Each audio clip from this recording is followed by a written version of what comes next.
بسم اللہ الرحمن الرحیم، السلام علیکم۔ آپ دیکھ رہے ہیں پروگرام نقطہ نظر۔ میں ہوں سلمان حسن، ساتھ موجود ہیں جناب مجیب الرحمان شامی صاحب۔ راضی تمام تحفظات اور تمام احتجاج جو ہے وہ ایک طرف، پیکا ایکٹ جو ہے وہ اب باقاعدہ طور پہ قانون بن گیا ہے، جو ترمیم اس میں کی گئی 2025 میں، اور صدر مملکت نے اس پر دستخط کر دیے ہیں۔ شامی صاحب، کل بڑی تفصیل سے آپ نے اس پر روشنی ڈالی، ہمارے یہاں کیا کیا ہوتا رہا صحافت کا گلا گھونٹنے کے لیے، اور آنن فانن قومی اسمبلی سے، پھر سینٹ سے، اور آج تو یہ خبر بھی آئی تھی کہ شاید مؤخر کر دیا ہے صدر نے دستخط کو مولانا کے کہنے پر۔ لیکن ایسا کیا دباؤ تھا سر کہ دستخط کر دیا؟ صدر کی مرضی ہے، اب دباؤ کا کیا معاملہ ہے؟ اچھا، صدر کو حق حاصل نہیں ہے کہ اپنی مرضی کے مطابق کام کریں۔ اچھا، تو انہوں نے کام کر دیا۔ مولانا فضل الرحمان جو تھے ان کا بل تو رکوا دیا تھا، انہوں نے اعتراضات لگا کے واپس بھیجا، پھر اس پہ رفڑ پڑا رہا۔ مدارس کا بل جو تھا، اور اس میں پھر ترمیم کرنا پڑی، اور پھر وہ منظور ہوا۔ تو اب صدر چاہتے تو یہ کر سکتے تھے کہ بل کو روک لیتے اور کہتے کہ بھئی اسٹیک ہولڈرز جو ہیں ان سے مشورہ کر لیں تو جو ترمیم کرنی ہے اس میں ہو جائے، لیکن انہوں نے مناسب سمجھا چلیے۔ تو مولانا فضل الرحمان جو ہیں وہ اپنے معاملے میں تو بھاری نکلے، اور میڈیا کے معاملے میں ان کا وزن اتنا نہیں نکلا۔ میڈیا کو خود کچھ ہمت کرنی پڑے گی۔ اچھا، یہاں تو زرداری صاحب ہی بھاری نکلے نا، وہ کہتے ہیں نا ایک زرداری سب سے بھاری۔ زرداری صاحب نے ایک اچھے صدر کی طرح دستخط کر دیے۔ اچھا، اب یہ جو بل ہے، میں تو سمجھ رہا تھا کہ وزارت اطلاعات کا بل ہے یا وزارت قانون کا ہے، تو بعد میں تو راز فاش ہوا کہ یہ تو وزارت داخلہ کا ہے۔ اچھا، محسن نقوی صاحب کے زیر نگرانی تیار ہوا ہے اور پیش ہوا ہے، اور وزارت داخلہ تو سانجی ہے نا، پیپلز پارٹی کی اور مسلم لیگ نون کی بھی، تو جو سانج ہے اس کی وجہ سے پھر انہوں نے اس بل کو جلدی سے اس پہ دستخط کر دیے۔ محسن نقوی صاحب تو خود بھی ایک ٹی وی چینل کے جناب ماشاءاللہ کرتا دھرتا ہے، ہاں جی، بارہ انہوں نے بھی رسک لے لیا۔ لیکن اب دیکھیں اس میں کوئی ایسا مسئلہ نہیں ہے، اب ایک چھوٹی سی امینڈمنٹ درکار ہے، اور وہ یہ ہے کہ بھئی اس کا اطلاق جو ہے نا، وہ جو الیکٹرانک میڈیا کے جو لائسنس ہولڈرز ہیں اور جو پرنٹ میڈیا کے ڈیکلیریشن ہولڈرز ہیں ان پہ نہیں ہوگا۔ اچھا، اور ان کے ڈیجیٹل پلیٹ فارم میں ان پہ نہیں ہوگا۔ اللہ اللہ خیر صلی اللہ، تو یہ ہمارا مسئلہ حل ہو جائے گا۔ لیکن یہ امینڈمنٹ ہو جائے گی سر، کریں گے؟ کوشش کرنی چاہیے، ہو جائے گی بالکل۔ اب تو ساری حکومت بھی کری، عرفان صدیقی صاحب بھی کہہ رہے ہیں کہ مشورہ ہونا چاہیے تھا اسٹیک ہولڈرز سے۔ اب عمر چی مسعود تک کہہ رہے ہیں اسٹیک ہولڈرز کی بات نہیں ہے یہاں تو اسٹیک ہولڈرز کی بات ہے۔ اسٹیک ہولڈرز اب اسٹیک ہولڈرز ہوں یا اسٹیک ہولڈرز ہوں، تو بہرحال بات تو سننی چاہیے نا، اور میرا خیال ہے کہ تھوڑی سی ہمت کی جائے اور کوشش کی جائے تو یہ معاملہ نبٹ سکتا ہے، وگرنہ ایسے ہی کھایا پیا کچھ نہیں، گلاس توڑا بارہ نے، حکومت کو مہنگے پڑیں گے معاملات، یعنی کوئی کچھ حاصل ہوگا نہیں۔ جو یہ قانون جو ہے وہ نتائج نہیں دے سکے گا جو وہ ان کے ذہن میں ہے۔ اچھا، مطلوبہ نتائج موصول نہیں، اور سارے میڈیا سے الجھ جائیں گے تو پھر یہ قانون جو ہے، یہ بھی بیچارہ جیسے ہیلمٹ پہنتے ہیں نا، ہاں جی، اب قانون بنا ہوا ہے بالکل قانون کہ ہیلمٹ باقی جتنے بھی ہر شخص کو پہننا ہے، جو موٹر سائیکل پہ سوار ہے، جو ڈرائیو کر رہا ہے وہ بھی، جو پیچھے بیٹھا وہ بھی، تو کون پہنتا ہے؟ ایک ہیلمٹ والے کا چالان ہوا ہے 86 بار، پتہ نہیں 1,00,000 کتنے ہزار روپے اس پہ واجب الادا ہے، اور اب بھی اس کے بعد بھی اس نے ہیلمٹ جو تھی نا وہ سامنے لٹکائی ہوئی تھی، پہنی ہوئی نہیں تھی۔ ایگزیکٹلی، تو اس لیے اب انہوں نے کہا جی یہ جو پیٹرول پمپ ہے ان پہ جو ہیلمٹ نہیں پہنے گا اس کو یعنی پیٹرول نہیں ملے گا۔ موٹر سائیکل والے آگے ٹنگی ہوتی تھی، جب پیٹرول پمپ پہ آتے تھے ہیلمٹ پہن لیتے تھے، پیٹرول ڈلواتے تھے اتار دیتے تھے، اتنی سی بات۔ تو اسی طریقے کا یہ معاملہ ہوگا۔ تو میرا خیال ہے کہ حکومت کے لیے بھی مناسب یہی ہے اور ہماری تنظیموں کے لیے بھی مناسب ہے کہ بیٹھ جائیں اور اس معاملے کو طے کر لیں۔ اللہ تارڑ صاحب نے بھی کہا ہے اور عرفان صدیقی صاحب نے بھی کہا ہے کہ کوئی بات نہیں، پاس ہو گیا ہے تو ترمیم ہو سکتی ہے اور ترمیم ہو جائے گی۔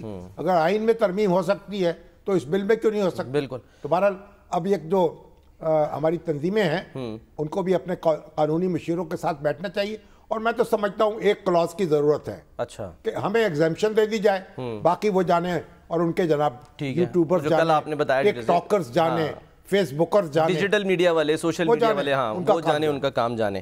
لیکن معاملہ سر آج جو ایک ہمارے صحافی دوست ہیں جعفر بن یار صاحب، وہ لے گئے ہیں اس کو معاملے کو لاہور ہائی کورٹ میں، وہاں پہ چیلنج کیا. ہاں لاہور ہائی کورٹ میں لے گئے. تو اب لاہور ہائی کورٹ میں کیا ہوگا؟ یہ عام طور پہ تو ہوتا ہے کہ آپ کو مقدمہ لڑنا پڑے گا نا کہ اس کی کیا کون سی دفعہ. اب لاہور ہائی کورٹ بھی تو غور کرے گا نا کہ فیک نیوز جو ہے، تو ہائی کورٹ کے جج بھی اور سپریم کورٹ کے جج بھی تو اس کا ٹارگٹ ہے نا. بالکل. تو اس لیے بہتر یہ ہے کہ آپس میں بیٹھ کے کو امینڈمنٹس کر لی جائیں، تو لاہور ہائی کورٹ میں معاملہ نہ چھوڑا جائے. اور لاہور ہائی کورٹ کا تو معاملہ یہ ہے کہ وہ میں فوڈ اتھارٹی کے جلسے میں گیا تو انہوں نے کہا جی ڈائریکٹر جنرل صاحب گئے ہوئے ہیں، ہائی کورٹ نے بلا لیا ہے. اچھا. انہوں نے کہا جی ننکانہ صاحب میں ایک شخص کو پکڑا تھا جو دودھ جو تھا ملاوٹ شدہ دودھ بیچ رہا تھا. اچھا. اس کا چالان ہوا، اب اس پہ جناب ان کی سرزنش ہو رہی ہے، ان کی ہو رہی ہے، اس کی بیل بھی منظور ہو گئی. تو ہائی کورٹ کا تو اپنا موڈ ہے بھائی، جو بھی موڈ آ جائے گا ٹھیک ہے. ہمیں اچھی توقع لگانی چاہیے ان سے بھی، لیکن بہرحال تو اس لیے بہتر بات یہ ہے کہ ہم مذاکرات کے ذریعے اس مسئلے کو طے کر لیں. یہ حکومت کے لیے بھی اچھا ہے اور ہمارے لیے بھی اچھا ہے. چلیں ٹھیک ہے سر، آگے بڑھتے ہیں. ملک صاحب ہیں ہمارے ساتھ. سر نصر اللہ ملک صاحب کو کوئی مسئلہ آ رہا ہے، ہم کو ملا رہے تھے تاکہ آئندہ. السلام علیکم نصر اللہ صاحب. وعلیکم السلام. اور جناب آپ کی ولولہ انگیز قیادت میں کیا ہو رہا ہے؟ صدر صاحب نے بھی دستخط کر دیے اب تو پیکا آرڈیننس پہ یا پیکا بل پہ. آرڈیننس تو نہ رہا، تو پھر اب کیا کریں گے آپ؟ دیکھیں شامی صاحب، اس پہ احتجاج تو جاری رہے گا اور اس پہ عدالتوں سے بھی رجوع کیا جا رہا ہے. لاہور ہائی کورٹ میں بھی اس کو چیلنج کیا گیا ہے. دراصل حکومت نے یہ وعدہ بھی کیا تھا، ہماری بھی ملاقات ہوئی تھی اور یہ کہا تھا کہ ہم کنسلٹیشن کریں گے اور جن چیزوں پہ اعتراضات ہیں صحافی برادری کے، اس پہ ان اعتراضات کو دور کرنے کی بھی بھرپور کوشش کی جائے گی. لیکن اس کے فوری بعد پھر یہ ساری کنسلٹیشن کا عمل بھی روک دیا گیا، بل منظور کروا لیا گیا. پھر ایوان صدر بل پہنچا، پھر یہ کہا گیا کہ نہیں، ایوان صدر میں بل جانے کے بعد بھی جو ہے وہ کنسلٹیشن شاید کی جا سکتی ہے. لیکن 2 گھنٹے کے بعد پھر وہ بل جو ہے اس کے اوپر دستخط بھی ہو گئے. حکومت کا یہ جو اتنی ایمرجنسی میں یہ سارا معاملات کرنا شامی صاحب، اس پہ بھی شکوک و شبہات پیدا ہوتے ہیں. چلیے مگر یہ تو دیکھیں نا آپ کہ اس میں گرینڈ الائنس بن چکا ہے آپ کے خلاف اور فیک نیوز کے خلاف. ساری آسمانی طاقتیں اور زمینی طاقتیں یکجا ہو چکی ہیں. شامی صاحب فیک نیوز کے میرے خیال میں آپ نے بھی ہمیشہ مخالفت کی، سلمان صاحب بھی اس بات کے گواہ ہیں. ہم سب فیک نیوز کے خلاف ہیں، ہم جھوٹے پراپوگنڈے کے خلاف ہیں، ہم کردار کشی کے خلاف ہیں. ہم سمجھتے ہیں کسی کے خلاف الزام تراشی نہیں ہونی چاہیے اگر آپ کے پاس ثبوت نہیں ہے. آپ نے ہمیں ساری عمر یہی سکھایا کہ جب تک دوسری پارٹی کا موقف نہ ہو خبر شائع نہ کی جائے. آپ نے ہمیں یہ سکھایا کہ اگر دوسری پارٹی اپنا تردید دے دے تو تردید کو بھی شائع کیا جائے. ہم اس بات کے قائل ہیں کہ اگر فیک نیوز سے سوسائٹی کو، حکومت کو، آپ کی اکانومی کو نقصان پہنچتا ہے اس کی روک تھام ہونی چاہیے. لیکن اختلاف رائے کو برداشت کریں، اپنے اوپر ہونے والی تنقید کو برداشت کریں. ملک صاحب یہ جو باہر بیٹھے ہوئے ہیں، جو نیو یارک میں ہیں، لندن میں ہیں، دلی میں ہیں اور پتہ نہیں کہاں کہاں ہیں، اور یہاں پھر آوارہ پھر رہے ہیں یوٹیوبرز، ان کو تو کوئی لگام ڈالنی چاہیے نا. جن کو شامی صاحب نے کہا تھا کہ وہ تیسری میں تو یہ عرض کر رہا ہوں کہ اگر آپ یہ مطالبہ کریں، ایک سیدھا سا مطالبہ ہے کہ جو الیکٹرانک میڈیا لائسنس ہولڈرز ہیں اور جو پرنٹ میڈیا ڈیکلیریشن ہولڈرز ہیں ان پر اطلاق نہیں ہوگا اس کا. باقی جو ہے جو حکومت جانے اور وہ باقی جو گھر بیٹھے اخبار نویس بنے ہوئے ہیں وہ جانے. شامی صاحب اسی پہ ہم نے جو ملاقات کی تھی وفاقی وزیر اطلاعات عطا تارڑ صاحب سے اور عرفان صدیقی صاحب سے، اور دونوں ان اکابرین نے ہمیں یہ یقین دہانی کرائی تھی کہ اس کا اطلاق اخبارات میں کام کرنے والے صحافیوں، ٹی وی چینلز پہ جو پی بی اے ہے اور خاص طور پہ پیمرا سے جو ہمارے شدہ ٹی وی ہیں، دیکھیں نا ہمارے جو ڈیجیٹل پلیٹ فارم ہیں ان پہ اس کا اطلاق نہیں ہونا چاہیے. ان کے لیے پیمرا موجود ہے، پریس کونسل موجود ہے، وہاں ان کو سٹرینتھن کر دیں تو ایک سطر کی امینڈمنٹ چاہیے اور معاملہ حل ہو جائے گا. شامی صاحب یہی ہم نے ان کے سامنے رکھا تھا مسئلہ. آپ جو چیز آلریڈی رجسٹرڈ ہیں ان کو آپ اس میں سے نکال دیں. انہوں نے کہا جی ہم اس پہ لاگو نہیں کر رہے، لیکن بعد میں پھر اس سطر کو بھی شامل کیے بغیر بل کو منظور کر لیا گیا. حکومت کی تو ہمارا تو یک سطری مطالبہ ہے. اللہ خیر صلی اللہ.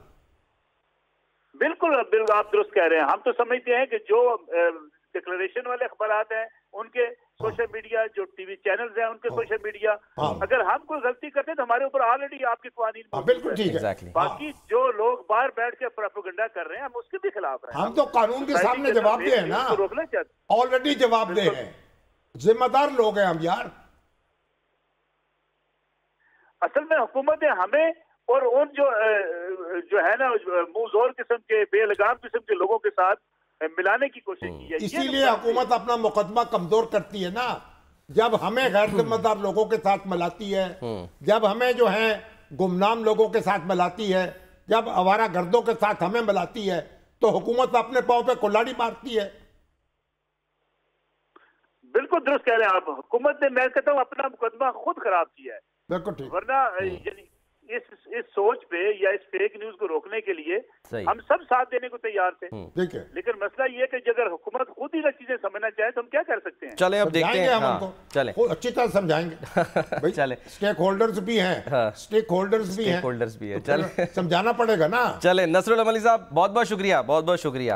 سر سمجھانا جو ہے وہ آپ کہہ رہے کہ پڑے گا، لیٹس سی سمجھ میں آتا ہے یا نہیں، لیکن کچھ لوگوں کو کچھ سمجھ میں شاید آنا شروع ہو گیا ہے، کچھ معاملات سمجھ میں آنا شروع ہو گئے ہیں. ایک صاحب ہیں جو اس وقت پاکستان میں موجود ہیں اور ان کا نام ہے جی جینٹری بیچ. ہاں، اور انہوں نے جو آج ملاقات کی پرائم منسٹر صاحب سے، پھر اس کے بعد وفد لے کے آئے سرمایہ کاروں کا، بالکل امریکی سرمایہ کاروں کا. آج وزیر اعظم سے ملاقات ہوئی ہے، پھر اس کے بعد پریس کانفرنس کیا. جی ہاں، انہوں نے صحافیوں سے ملاقات کی. اب وہاں جو گفتگو کی ہے سر، اس کو میں نے تھوڑا سا ہم نے جو ہے نا ایک ہم نے وہ بنایا ہے، ان کا ساؤنڈ بائٹ ذرا سنیں. دلچسپ گفتگو ہے. جینٹری بیچ صاحب نے کیا کہا. For me, I'm a businessman. I'm not here to talk. I'm here to do. President Trump is first and foremost a businessman. President Trump believes in economic diplomacy, and that's why we're here. I think the mindset of your leadership and the mindset of President Trump are very similar. And we need Pakistan. You are front face in this entire region. That the Biden administration did to Pakistan was absolutely disgraceful. I think there's a lot of misperceptions in the U.S. about Pakistan. Rick Grenell has personally told me there are a number of deep fake AI presentations on the internet. Actually, it's not true or real at all. So he's been disappointed. Probably has a better understanding today than he did previously. Has a very clear, defined view, and I think he supports everything we're doing in Pakistan. بس ستہ خیرہ ہو گئی پھر تو وہی نا. مبارک. کیا کیا امیدیں لیے بیٹھے تھے. اس کو مبارک دیں شہباز شریف صاحب کو یا محسن نقوی صاحب کو. سر دونوں کو بنتی ہے. دل لگا کے آئے ہیں وہاں. بالکل. اور یا مبارک دیں ہمارے وزیر خارجہ کو جو ریموٹ کنٹرول سے کام کر رہے ہیں، اسحاق ڈار صاحب. ماشاءاللہ. اچھا سر، لیکن انہوں نے باتیں دیکھیں نا، وہ تو واضح کر دیا انہوں نے کہ ریچرڈ گرینل کو تو ڈیپ فیک ٹیکنالوجی کے ذریعے گمراہ کیا گیا تھے.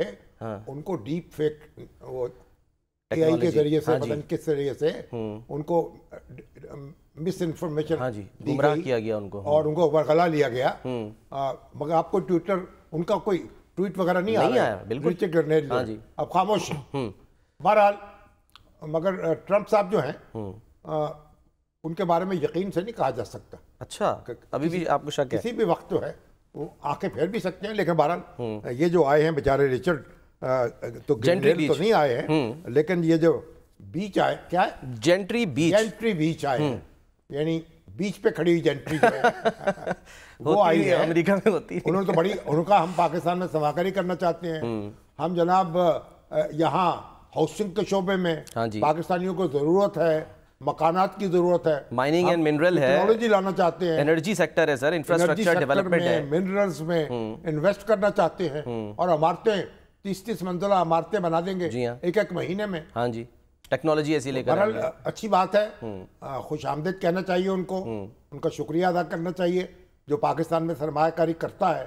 ہم آنکھیں بچانی چاہیے اس کی راہ میں، اور اللہ تعالیٰ ان کو خوش رکھے. انہوں نے خوش کر دیا ہے شہباز شریف صاحب کو بھی. اور آگے آپ دیکھیں بہرحال امریکہ اور پاکستان کے درمیان میں تو معاملہ ایسا ہی ہے، یعنی بات بنتے بھی دیر نہیں لگتی اور بگڑتے بھی دیر نہیں لگتی. ہماری تو پرانا یارانہ ہے نا امریکہ کے ساتھ، آج کی بات تو ہے نہیں. بالکل. پاکستان بننے کے بعد امریکہ سے ہماری دوستی ہوئی، پاکستان کی اکانومی میں، پاکستان کے ڈیفنس میں امریکہ نے بہت سپورٹ کیا، اور اس کے بعد پھر ہم نے بھی امریکہ کا ساتھ دیا.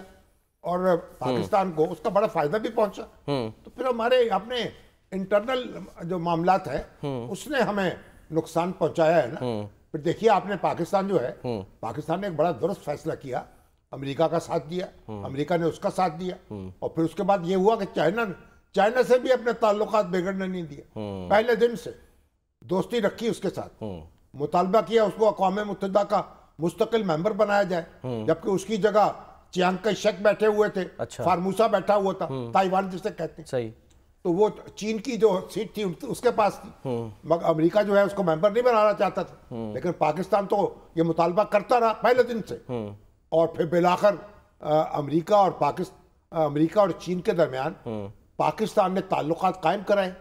ہنری کسنجر یہاں آئے, انہوں نے بہانہ بنایا, وہ ہسپتال میں داخل ہو گئے ہیں, بیمار ہو گئے ہیں, اور خفیہ طریقے سے وہ پہنچے جناب چائنا, بیجنگ, PIA کے ذریعے, اور کسی کو کانوں کان خبر نہیں ہوئی. اور پھر یہ دھماکہ ہو گیا کہ جناب چین اور امریکہ کے درمیان مسافہ ہو گیا, پھر معانقہ ہو گیا, اور رچرڈ نکسن کی جے ہو گئی. بھارت دیکھیے پاکستان نے اپنی خارجہ پالیسی چلائی ہے بڑی انڈیپینڈنٹلی, اور اس کے بڑے فوائد سمیٹے ہیں.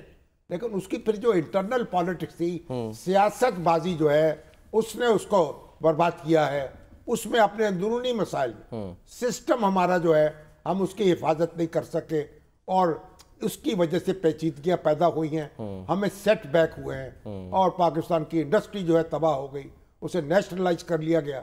تو پاکستان تو پتہ نہیں آج کہاں ہوتا, جاپان کے اور جرمنی کے ہم پلہ ہوتا, اگر ہم اپنے اندرونی تضادات پہ قابو پا لیتے. تو اب بھی تو انشاءاللہ ہمیں امید ہے کہ ہم اپنے مشکلات پہ قابو پائیں گے اور آگے بڑھیں گے. سر بیچ نام ہے نا ان کا جنٹری بیچ, پاکستان, چائنا اور امریکہ کے ہم کہہ لیں بیچ, اور ویسے بھی چائنا کا نیا سال شروع ہو گیا ہے, تو نیا سال ہے نا. ہاں جی, شہباز شریف صاحب نے مبارکباد دی ہے. چائنا سے تو اس نے کہا ہے ٹرمپ صاحب نے کہ بھائی آپ یوکرین کے اور روس کے درمیان معاملہ کرائیں, اور چائنا نے بھی کہا ہے کہ ہم اس کے تیار ہیں. تو چائنا تو دیکھیں نا, چائنا تو اب ایک ٹیکنالوجی کے میدان میں, سائنس کے میدان میں امریکہ سے مقابلہ کر رہا ہے. ابھی تو جو آرٹیفیشل انٹیلیجنس کی ان کی ایک کمپنی ہے, اس نے جو اپنی پروڈکٹ مارکیٹ میں ڈالی, ڈیپ سیک کے نام سے, جو امریکہ ہے اس کی کمپنیز کے شیئر جو ہیں وہ ایک دم نیچے گر گئے. سر ڈونلڈ ٹرمپ نے کہا ہے یہ ویک اپ کال ہے امریکی انڈسٹری کے لیے. $1 ٹریلین جو ہے وہ ڈوب گیا مارکیٹ میں. چلیے وہ تو ریکور بھی کر لے گی شاید مارکیٹ ان کی. لیکن یعنی چائنا جو ہے, اب ہم دیکھیے چائنا اور ہم ایک وقت میں تقریباً آزادی حاصل کی. اگر عالم اسلام جو ہے وہ بھی اس کو ریئلائز کرتا کہ چائنا جو ہے جس طرح اس نے مقابلہ کیا ہے اور امریکہ کے مقابلے میں آگے بڑھا ہے, محنت کی ہے, اس طرح ہم بھی کر لیتے. ہم نے بھی کام تو شروع کیا تھا, لیکن پھر بعد میں ہم الجھ گئے, اور چائنا نے کہا کہ ہم کسی سے جنگ نہیں لڑیں گے. آج بھی پوری دنیا میں چائنا کا ایک سپاہی جو ہے وہ کسی سرزمین پہ نہیں ہے, بالکل, اور کوئی جنگ چائنا لڑنے پہ تیار نہیں. اگر پاکستان بھی یہ تہیہ کر لیتا کہ ہم جنگ نہیں لڑیں گے کسی سے, اور 65 کی جنگ ہم اپنے آپ پر مسلط نہ کرتے, تو آج پتہ نہیں ہماری اڑان کہاں ہوتی. یعنی ایک ہی وار ہونی چاہیے سر, اکنامک وار. اکنامک وار ہوتی, ہم آگے بڑھ رہے تھے, بنیاد پڑ چکی تھی, اور ہمیں پتہ نہیں کیا جنون سوار ہوا, اور کس طریقے سے ہم نے اپنے معاملات چلائے, اور چائنا سے سبق سیکھتے. اور آج بھی ہمیں امن چاہیے, امن کے ساتھ, شانتی کے ساتھ اپنا کام کریں, اپنی جو کمزوریاں ہیں ان پہ قابو پائیں, جو سیٹ بیک ہوئے ہیں ان پہ قابو پائیں. تو پاکستان کا راستہ نہیں کوئی روک سکتا. پاکستان اپنے راستے میں خود رکاوٹ بنتا ہے جب اس کے مقتدر حلقے جو ہیں اپنی خواہشات کو لگام نہیں دے سکتے. آپ نے سر راستے کا ذکر کیا, جاوید چودھری صاحب کا کالم تھا ایک ہی راستہ بچا ہے, اس میں انہوں نے وہ حوالہ دیا ہوا ہے کہ جی جنرل احسان الحق صاحب جو ہیں وہ 2003 میں DGI کے سربراہ تھے, وہ امریکہ گئے, ان کو دکھایا گیا ڈرون, وہاں سے ڈرون چلایا, آپریٹ کیسے ہو رہا ہے, کر دیا ہاں جی افغانستان میں, ہاں جی کنڑ میں گھر کو, ہاں جی. اور انہوں نے کہا کہ اسی طریقے سے ہم امریکہ میں بیٹھ کر بٹن دبائیں گے اور ڈرون وہاں چلے گا, امریکہ میں بیٹھ کر ہم ڈرون بھیج سکیں گے, بلا سکیں گے. وہی ٹیکنالوجی یہ امریکہ کے ہاتھ ابھی نہیں آئی. کیسے وہ بٹن تو بیٹھ کے دبا سکتے ہیں نا, ڈرون نہیں وہاں سے اڑا سکتے. اس کے لیے ایئر اسٹرپ چاہیے, اس کے لیے چاہیے ان کو ایئر اسٹرپ, اس کے لیے زمین چاہیے. پاکستان ہماری اہمیت کا, ہماری اہمیت ہمیں زیادہ کرنے کی کیا ضرورت ہے, ہمیں جنگوں میں الجھنے کی کیا ضرورت ہے, اپنے کام سے کام رکھیں.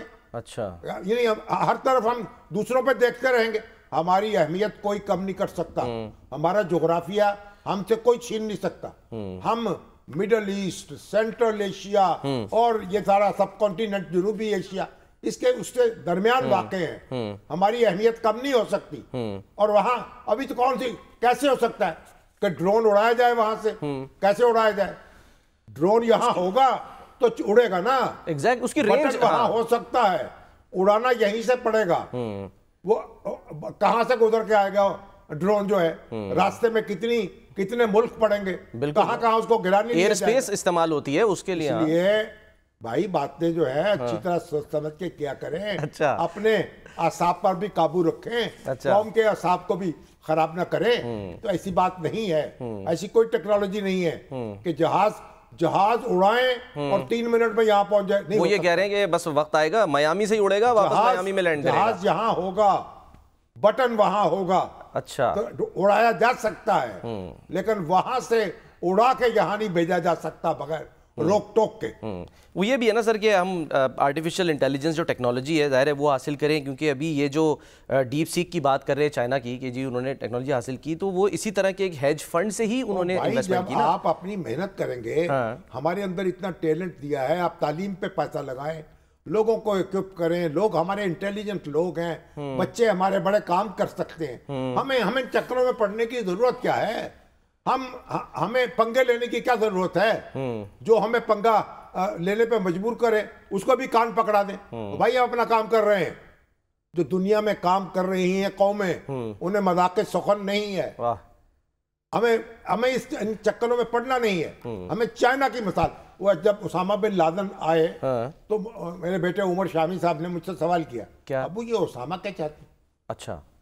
ہم نے کہا یہ القاعدہ والے کیا چاہتے ہیں؟ اچھا. میں نے کہا القاعدہ والے چاہتے ہیں کہ امریکہ ہماری طرح ہو جائے. اچھا. امریکہ برباد ہو جائے. ہو گئے برباد, مسلمان علاقے سارے برباد ہو گئے. ہاں جی, آپ نے دیکھا. اور امریکہ کا کیا بگڑا؟ اور ایک چین ہے, چین نے ٹارگٹ کیا ہم امریکہ کی طرح ہو جائیں, ہم امریکہ سے آگے نکل جائیں. وہ پسینہ بہائیں, پسینہ بہایا, محنت کی, سسٹم کو قابو کیا آپ نے, کہاں سے کہاں چلے گئے.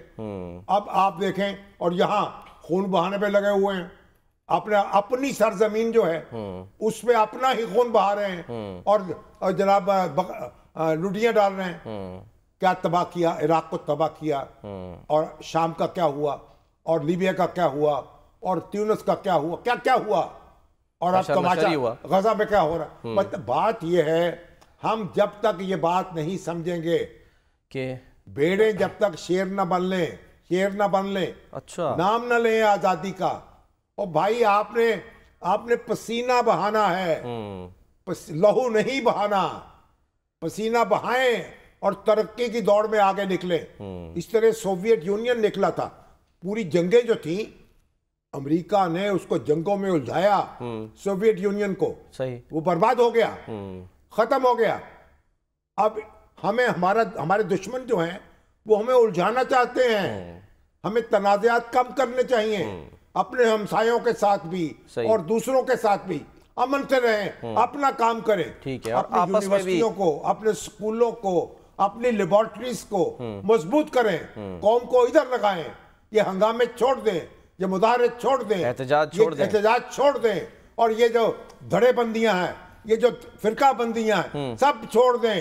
ان پہ مہر لگا دیں, ان کا جینا حرام کر دیں ان لوگوں کا جو ملک کو تقسیم کرنا چاہتے ہیں, جو تفریق کرنا چاہتے ہیں, اور قوم کو کام سے لگا دیں. اللہ خیر صلی اللہ. چلیں سر ایک بریک لیتے ہیں. آپ بات تو آپ کر رہے ہیں لیکن لگ نہیں رہا کہ ایسا ہونے جا رہا ہے, کیونکہ یہاں تو احتجاج اور انشاءاللہ 8 تاریخ کو جناب سوچیں گے تو عمل کریں گے. بہت کچھ کر کے دکھایا ہم نے, بہت کچھ کر کے دکھایا ہے. ایٹم بم بنا کے دکھایا نا, بن سکتا تھا, اور کیوں نہیں بنا سکا. ہم کر سکتے ہیں, ہمیں اب بھی صحیح راستے پہ چلنا چاہیے. وہ آپ کہتے ہیں نا اکثر سر, جنگی بخار نہ چڑھانا ہے اپنے اوپر نہ دوسرے کے اوپر. ٹھیک ہے, when there is a will there is a way. ایک بریک لیتے ہیں, بریک کے بعد واپس آتے ہیں.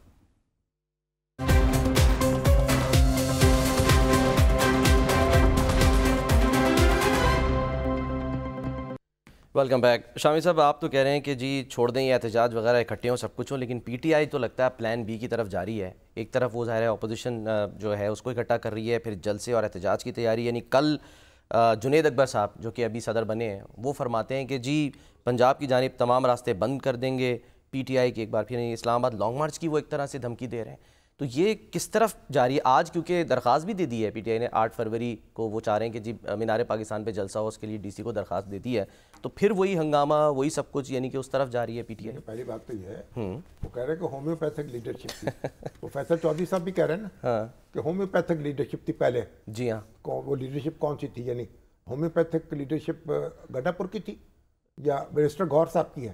اشارہ تو دونوں طرف ہی لگ رہا ہے. ویسے کہہ رہے ہیں کہ بشرا بی بی نے اب کمان سنبھال لی ہے. سوشل میڈیا میں تو یہ طوفان اٹھا ہوا ہے.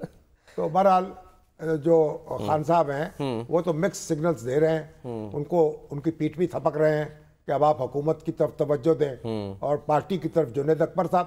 اب جنید اکبر صاحب جو ہیں وہ بھی ایک جیالے ہیں نا, سر پھرے. اچھا, اب ان کو معلوم ہونا چاہیے کہ یہ جو ہنگامہ فساد ہے اس سے کچھ حاصل نہیں ہوا پہلے, اب بھی نہیں ہوگا.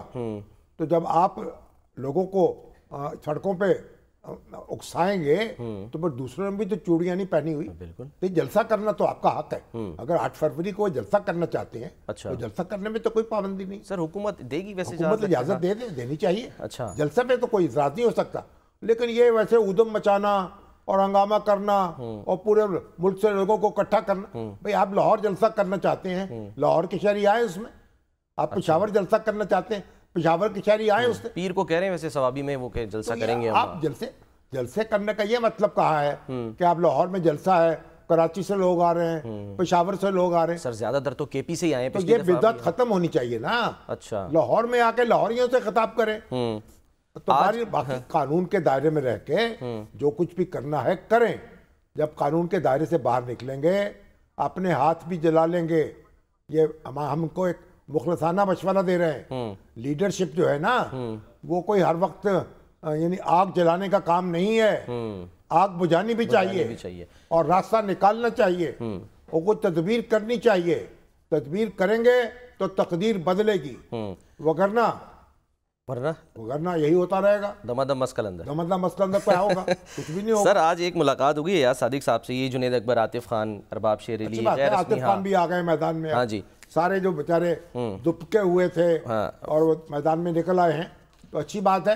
پی ٹی آئی کا اپنی سیاست کریں, اپنی پی ٹی آئی کو منظم کریں. ایک دلچسپ سر بات وہاں ایک سوال ہوا تو وہ جواب انہوں نے جنید اکبر صاحب نے دیا کہ بھئی کوئی کے پی میں نیا وزیر اعلیٰ نہیں آ رہا, کیونکہ یہ جو کل پرسوں خبریں چل رہی تھیں نا وہ انہوں نے کہہ دیا کہ نہیں جی اچھی بات ہے, وزیر اعلیٰ جو ہے وہ نہیں آئے گا. چلیے اچھی, اب پارٹی اپنا زور لگائے, حکومت کو کیوں اس میں ملوث کرتی ہے. تو جو سیاست وہی کرے جو سیاست جس کا نام ہے. ادھم مچانے کا, دنگا فساد کا, یہ ہلہ بولنے کا, دھرنا دینے کا, یہ نام سیاست نہیں ہے. اس کا نہ فائدہ پی ٹی آئی کو پہنچا ہے نہ پہنچے گا. الجھے ہیں حالات, لوگوں کو, ورکرز کا نقصان ہوا ہے, سیاسی عمل کا نقصان ہوا ہے, آزادی ہماری اپنی جو ہمیں صحافت کو نقصان پہنچا ہے, ہمارے لیے مشکلات پیدا ہوئی ہیں. تو ایسا نہ کریں, آسانیاں پیدا کریں, صحیح مشکلات پیدا نہ کریں. جنید اکبر صاحب سر یہ گنڈا پور تو رہیں گے وہ کہہ رہے ہیں, لیکن ایک گنڈا پور فارغ ہو گئے, اختر حیات گنڈا پور جو آئی جی کے پی تھے, ان کی جگہ جو ہے ذوالفقار حمید صاحب کو لگا دیا. ہاں جی, وہ آ گئے ہیں ادھر. ذوالفقار حمید صاحب ایف آئی اے کے جو سربراہ تھے ان کو بھی, جہانگیر صاحب, وہ بھی رخصت ہو گئے. کہنے وہ جو سمگلنگ روک نہیں سکے, جو باہر لوگ جا رہے تھے. ہاں جی, اب وہ بھی بڑی پیچیدہ معاملہ ہے. لوگ جب ایئرپورٹ پہ آتے ہیں تو ان کے پاس ویلڈ ویزا ہوتے ہیں, کوئی لیبیا جاتا ہے, کوئی ترکی جاتا ہے, کوئی اور جاتا ہے, وہاں سے پھر آگے ان کا سفر شروع ہوتا ہے. لیکن بہرحال اب حکومت کہہ رہی ہے کہ مؤثر کرنا چاہتے ہیں ہم کارروائیاں, لوگوں کو جانے نہیں دیں گے, اور اچھی بات ہے, کر کے دکھائے کچھ. چلیں سر کشتی پہ لوگ جاتے ہیں, ڈوبتے ہیں, مرتے ہیں, لاکھوں روپے بھی ضائع ہوتے ہیں اور ہاتھ کچھ آتا نہیں بیچاروں کے. بالکل یہ بھی تو دیکھیں نا.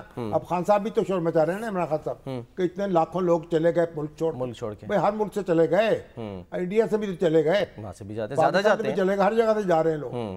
تو بات یہ ہے کہ حالات آپ بہتر کریں, پاکستان کے حالات یہاں ایسے مواقع پیدا ہوں, روزگار لوگوں کو ملے, تو پھر لوگ یہاں ٹکیں گے. اور اگر یہاں روزگار کے مواقع نہیں ہیں تو پھر دنیا میں جہاں جگہ ملتی ہے وہاں جائیں گے, کچھ کمائیں گے, خود بھی کھائیں گے, اپنے گھر والوں کو بھی بھیجیں گے. ٹھیک ہے, گھبرانا نہیں چاہیے. آپ کو تو اپنے تعلیمی اداروں کو اسٹرینتھن کریں, لوگوں کو ٹرین کریں, لوگوں کو ایجوکیٹ کریں, نوجوانوں کو, تاکہ ٹھیک ہے اگر کوئی باہر جاتے ہیں تو یہاں خلا پیدا نہ ہو. ٹھیک ہے, وہ باہر جا کے بھی تو سر وہاں سے پھر ریمیٹنس ہی بھیجتے ہیں. اچھا سر, آپ میں ضرور چاہوں گا اس پہ کامنٹ کریں. ایک تو یہ کہ بیرسٹر گور صاحب نے الزام الٹا حکومت پہ لگا دیا, کہہ رہے ہیں جی حکومت نہیں چاہتی کہ مذاکرات ہوں. بیرسٹر صاحب تو کہہ رہے ہیں, سر سن لیں ذرا کوئکلی صرف. کیا سنیں گے یار, اچھا سن کے کام پکڑ سنا دیں. چلیں جی سنا دیں, پھر ذرا دکھاتے ہیں. حکومت نے وہ سنجیدگی نہیں دکھائی جس طریقے سے دکھانے کا ہم توقع رکھتے تھے, جس طرح پورے پاکستان توقع رکھ رہا تھا. خان صاحب نے پہل کی, خان صاحب نے کمیٹی بنائی, خان صاحب نے کہا کہ میں اپنے لیے ڈیل نہیں لیکن جمہوریت کے لیے اور ملک کے لیے یہ ایک چانس دینا چاہ رہا ہوں 2 مختصر اور جنمن مطالبات پہ, کہ اسیران کی رہائی ہو اور کمیشن کا قیام ہو. مہینے سے زیادہ عرصہ ہوا, کوئی پروگریس نہیں ہوا. جہاں تک پیکا کا تعلق ہے, پاکستان تحریک انصاف نے اس کو فلی ریجیکٹ کیا ہے. یہ کو انشاءاللہ تعالی ہم جلسہ کریں گے اور جلسہ ثوابی میں ہوگا. سعود صدن ایریا کے لیے بھی انشاءاللہ تعالی جلسہ ہوگا. علی امین خان صاحب انشاءاللہ تعالی ہمارے سی ایم تھے اور سی ایم انشاءاللہ تعالی رہیں گے, اس کو خان صاحب کا سپورٹ حاصل ہے. اللہ کرے ان کی چیئرمینی سلامت رہے. اچھا خان صاحب غصے میں آئے تو نیا چیئرمین مقرر نہ کر دیں. یہ بھی ہومیوپیتھک میں تو نہیں آ رہے جو بیرسٹر صاحب ہیں وہ بات ٹھیک کہہ رہے ہیں, مگر میں اس پر تھوڑی سی اضافہ کرنا چاہتا ہوں. کیا سر؟ آپ نے بھی سنجیدگی نہیں دکھائی, حکومت نے بھی نہیں دکھائی. آپ نے جس طرح سے کتنے دن لے لیے, آپ نے 2 مطالبات لکھ کے 42 دن سر, 42 دن میں اور 7 آپ نے مطالبات لکھ کے دیے, پھر 7 ورکنگ ڈیز طے کیا اور 7 ورکنگ ڈیز کا انتظار نہیں کیا. پھر وہاں آپ بھی سنجیدہ نہیں تھے اور ان کو وہ بھی سنجیدہ نہیں تھے. پھر جب آپ سنجیدہ نہیں تھے تو وہ بھی نہیں تھے. مذاکرات آپ نے شروع کیے تھے, پیش قدمی آپ نے کی تھی, آپ کی ذمہ داری زیادہ تھی. اب کہا جی جو حامد کرے ہمارے مدرسے پہ چھاپا پڑ گیا, مجھے گرفتار کرنا چاہتے تھے, تو گرفتار کیا کیوں نہیں, آپ کو گرفتار کیوں نہیں ہوئے آپ؟ وہ عرفان صدیقی صاحب کہتے ہیں بھائی آپ نے جواب تو صبح دے دیا تھا, یہ تو شام کو واقعہ ہوا ہے. ہاں جی. اور پھر اگر پولیس گرفتار کرنا چاہتی تھی تو پھر گرفتار کر لیتی نا ان کو. کچھ سلیمانی ٹوپی ہے حامد رضا کے پاس, بعد میں پہن لی اور غائب ہو گئے. پروگرامز میں بیٹھتے رہے بعد میں. اس لیے ایسا نہ کریں.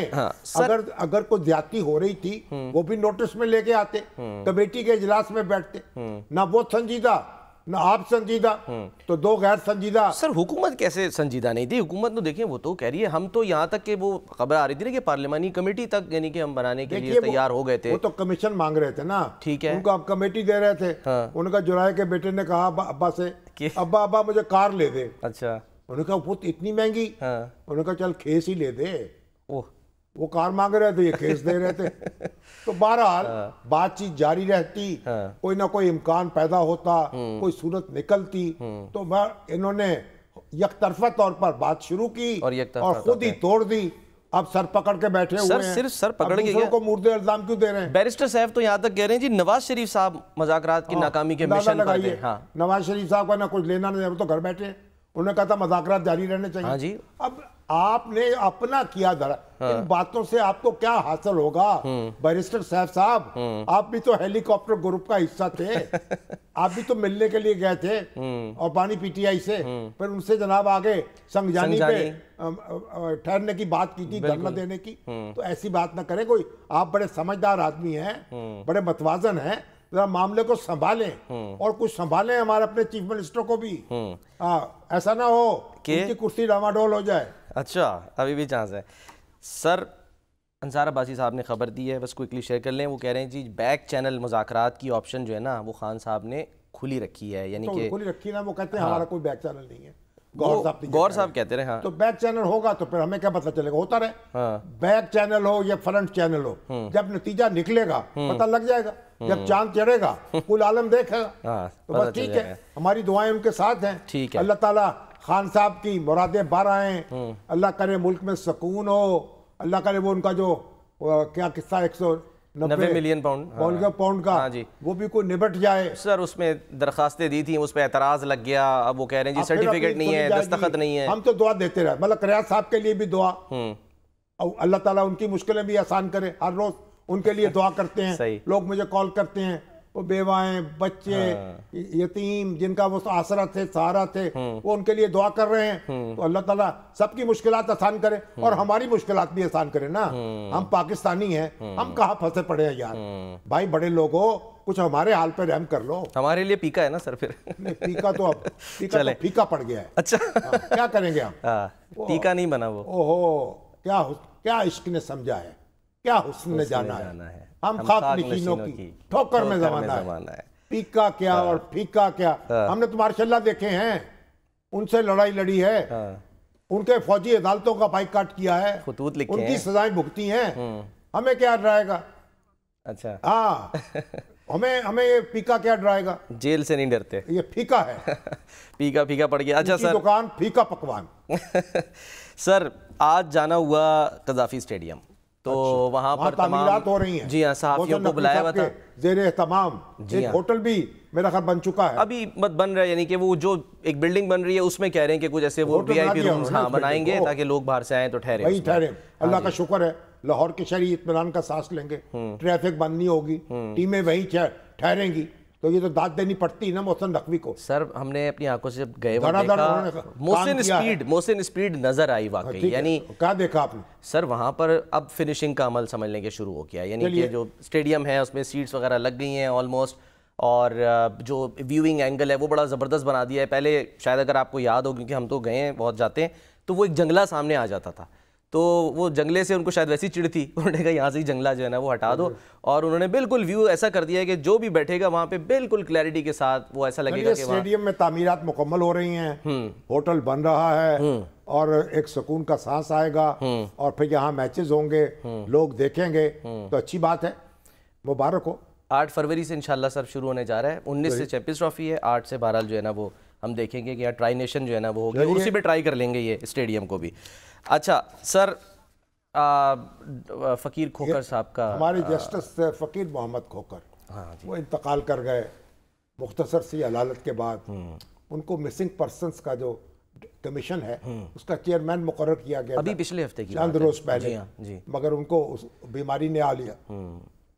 بڑے بھلے آدمی تھے, اور دیکھیں بہت, یعنی میرے پاس تو ہفتے میں 1 بار 2 بار سیر کرنے کو آتے پہ میں دفتر میں آ جاتے, ان سے استفادہ کرتا, بہت معاملات پہ گفتگو ہوتی. اچھا, وہ ایک انسائکلوپیڈیا تھے. اچھا, قانونی معاملات کا. اچھا, مقدمات یاد ہیں, ریفرنسز یاد ہیں, نظیریں یاد ہیں, کوئی مشکل ہوتی ان سے رابطہ کرتے, بتاتے فلاں مقدمہ دیکھ لیں, فلاں فیصلہ دیکھ لیں, فلاں ہوگا. تو بڑی ایک اللہ تعالیٰ ان کی مغفرت کرے, اور ان کے لیے ہم دعائی کر سکتے ہیں, اور بہرحال ان کا خلا جو ہے محسوس ہوتا رہے گا. دل کا جو دل خالی ہو گیا ہے اور غم سے بھر گیا ہے, اور بس خالی ہو گیا ہے. اللہ تعالیٰ ان کے بس کوتاہیوں کو معاف کرے, درجات بلند کرے, اور ان کا درجات بلند کر کے. آج ان کا جنازہ پڑا, اور یہ جج بھی تھے, وکیل بھی تھے, اور دوسرے لوگ بھی تھے, مطلب ثاقب نثار صاحب بھی تھے, دوسرے حضرات بھی تھے. اچھا, آپ ملاقات ہوئی آپ کی؟ ہاں, جو جج صاحبان ہیں جو ریٹائر ہو گئے وہ بھی تھے. آپ دیکھیے, بہرحال یہ جو آخری جہاں دنیا سے تو جانا ہے نا بالآخر, اب ہم سب اسے یاد رکھیں تو دنیا یہ بدل جائے ہماری, اگر ہم اس دنیا کو یاد رکھیں تو صحیح بات ہے. اب یہ ہمارے حفیظ طاہب ہیں جی, بہت بڑے شاعر, نعت گو, اور ان کے بھائی جو ہیں انہوں نے یہ کتاب جو ہے شائع کروائی ہے. اچھا, یہ ان کے فن پر اور ان کی یعنی شخصیت پر. یہ ہمارے ڈاکٹر سرور حسین نقشبندی ہیں, انہوں نے مدحت جو ہے ان کا رسالہ ہے, اس کا نمبر نکالا تھا 2011 میں. اچھا. ان کے اوپر خصوصی نمبر. اچھا. اور 2004 میں ان کا انتقال ہوا. ٹھیک. اور یہاں سے رخصت ہو گئے.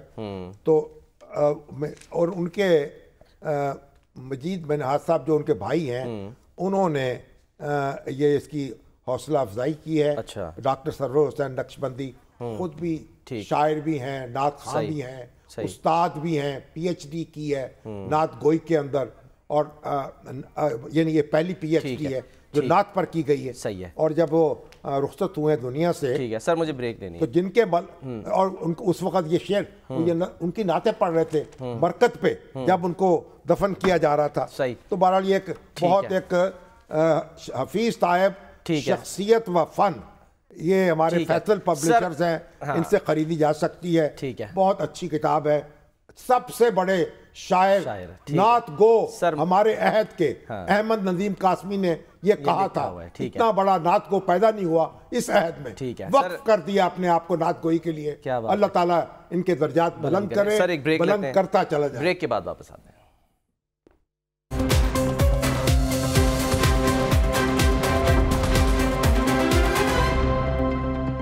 پروگرام کا وقت ختم ہوتا ہے. ناظرین اپنا خیال رکھیے. اللہ حافظ.